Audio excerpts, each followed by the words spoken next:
TSA Oxford 2020, question 15. This is, again, an argument that's asking us to assess the impact of additional evidence.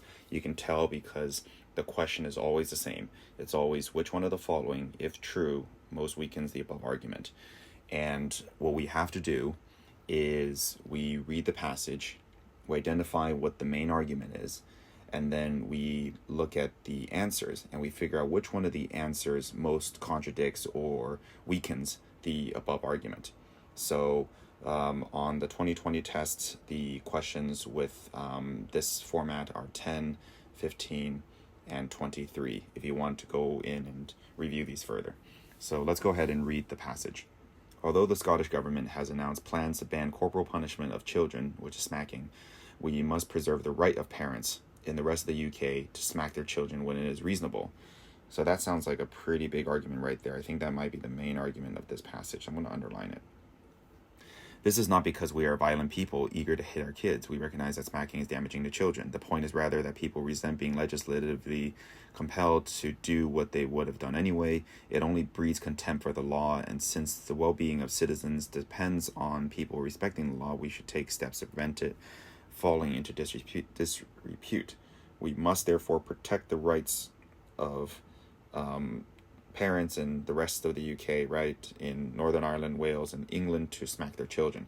Okay, so this argument was put in both like 2 times already, and in the middle of the passage it talks about how the point is not about actually banning smacking, but about making sure that the government doesn't overreach, right? Because if the government makes too many rules regarding stuff that you're going to do anyways, then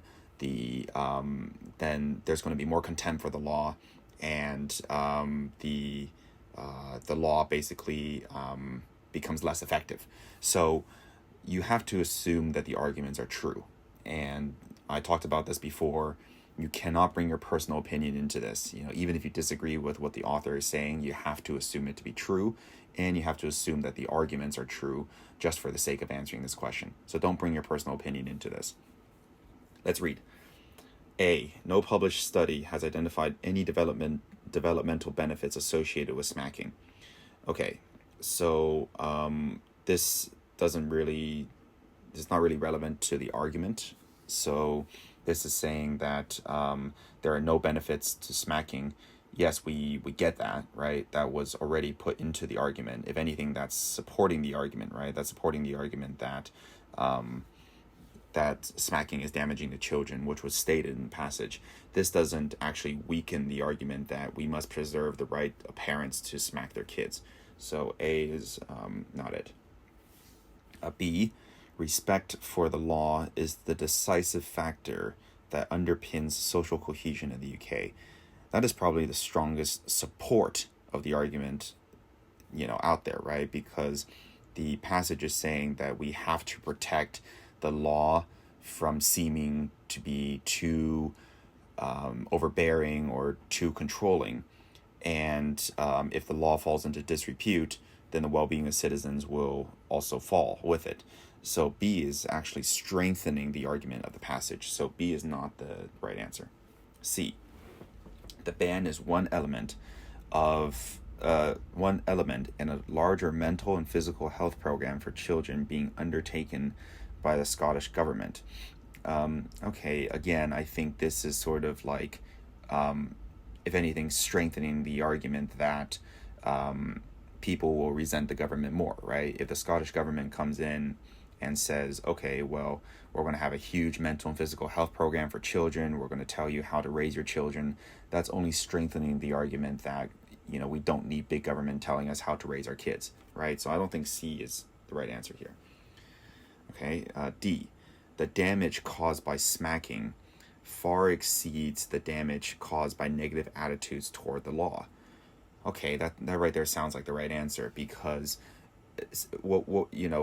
the passage itself is saying that the reason why we want to ban smacking is because not because it does so much damage to children, but rather because the consequences of the law falling into disrepute would be so grave that we shouldn't enact the law to begin with. But D is saying that the damage caused by smacking, it actually would far exceed the damage caused by any negative attitudes toward the law being imposed that actually bans smacking, right? So in this case, I'm fairly certain D is the answer. D is directly contradicting the original argument.